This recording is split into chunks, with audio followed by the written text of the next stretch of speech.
안녕하십니까, 법쌤 나인선입니다. 앞서 기본기 강의에 이어서 소극적 구성요건 표지이론, 엄격 책임설, 유추 적용설, 법효과 제한적 책임설을 보았고, 지금은 고의설을 볼 차례입니다. 이전 착은 객관적 정당화 사항이 없고 주관적 정당화 요소는 있는 경우라고 그랬습니다. 여기 신고전적 범죄체계라는 말이 나오는데요.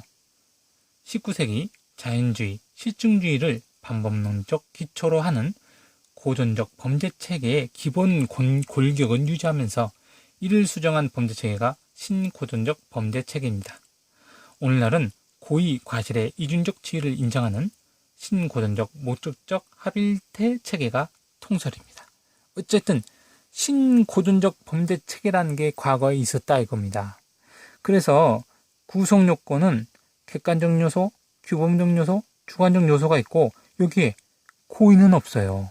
고의 과실이 없고 위법성, 책임에는 책임 능력, 기대 가능성, 고의 과실이 있다는 겁니다.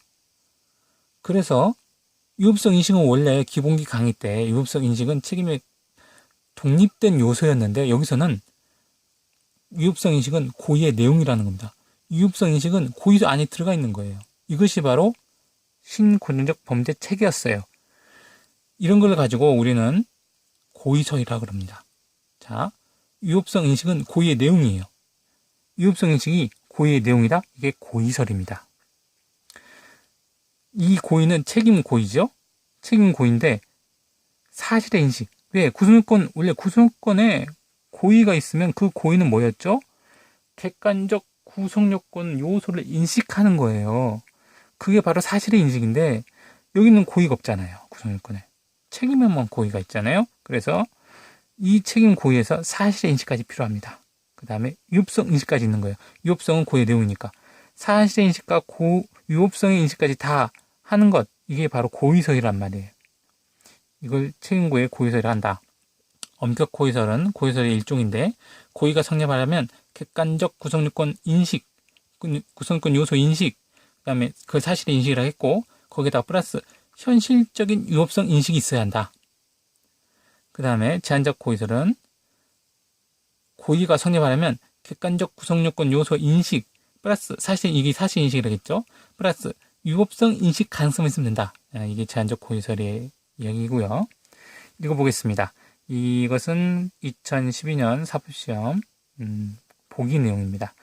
위법성 인식은 책임 요소로서의 고의의 내용이며 위법성 인식은 책임 요소로서의 고의, 책임 요소의 고의의 내용이며 위법성 인식이 없는 경우에는 고의가 부정된다. 왜? 고의의 내용이니까. 위법성 인식이 없게 되면은 고의가 없어진 것처럼 되는 거예요. 그래서 위법성 인식이 없는 경우에는 고의가 부정된다. 행위자가 객관적 정당화 요소가 존재한다고 오인한 경우에는 위법성 인식이 없으므로 과실범이 성립할 수 있을 뿐이다. 그래서 객관적 정당화 요소가 존재한다고 오인했어요. 즉, 불법이 아니야. 즉, 주관적 정당 요소가 있단 말이에요. 정당 방위 의사로 했어. 위법성 인식이 없단 말이에요. 정당 방위 의사야, 나는. 그래서 없으므로 위법성 인식이 없으니까. 위법하지 않다고 생각했으니까. 그랬으니까 고의가 없어지고 과실범만 성립할 수 있을 뿐이다. 이런 내용이 고의설입니다. 위법성 조각 사이의 전제 사실에 대한 착오는 주관적 정당화 요소만 있어서 위법성을 인식하지 못한 경우이므로 엄격 고의설은 책임 고의가 조각된다. 과실범 규정이 있으면 과실범으로 처벌된다. 아까 얘기했죠? 정당방위 의사가 있으니까 위법성이 인식을 못했단 말이에요. 정당방위 의사니까 난 불법이 아니야. 그러니까 어떻게 된다?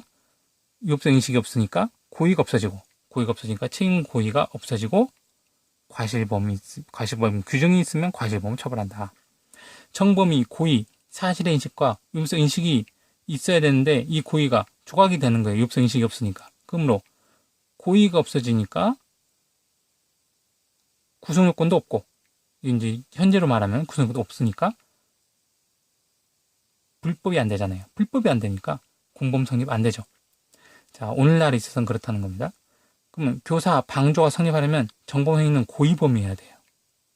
앞서 기본기 강의 때 보았습니다. 만약에 정범이 과실범이 돼버리면 간접정범이 돼버려요. 그래서 교사 방조 성립하려면 정범행위는 고의범이어야 되니까, 그러므로 고의가 추억돼 버리니까 공범은 성립하지 않는다. 기출문제 보겠습니다. 2011년 2차 경찰 공무원 시험입니다. 밤눈이 어두운 갑은 야간에 자기 집 앞에서 악수를 청하는 이웃집 사람인 을을 흉기를 꺼내드는 강도로 오인하고 정당방위 의사로, 정당방위 의사가 있다. 이건 뭐죠? 주관적 정당한 요소가 있다. 근데 흉기를 꺼내드는 강도로 오인했어요. 흉기를 꺼내든 강도는 아닌데 강도로 오인했잖아요. 객관적 정당한 사항이 없잖아요. 그러니까 이것은 유전착이죠. 그러면 을을 밀어뜨려 4주간의 치료를 요하는 상해를 입혔다. 갑이 을을 강도로 오인함에 있어서 정당한 이유가 없다네요. 자, 적절하지 않은 것은 엄격 고의설에 의하면, 엄격 고의설이 뭐였죠? 앞서 봤잖아요. 엄격 고의설은 책임 고의가 추억되는 거예요.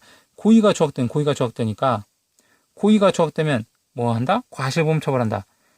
엄격 고의설은 보세요. 정당방위 의사가 있잖아요. 의사가 있으니까 위협성 인식 못했어요.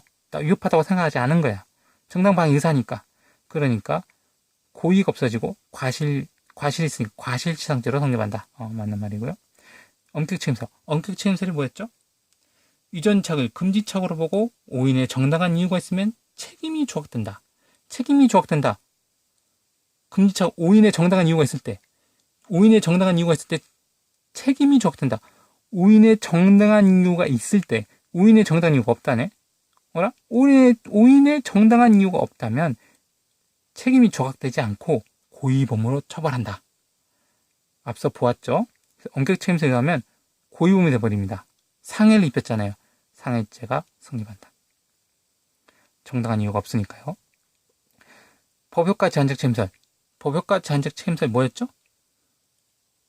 고의가 인정되고 구속요건적 고의가 인정되지만 심정반가치는 책임 고의라 그랬잖아요. 책임 고의가 조각되고 법 효과에 있어서만 과실이 있으면 과실범 처벌하자.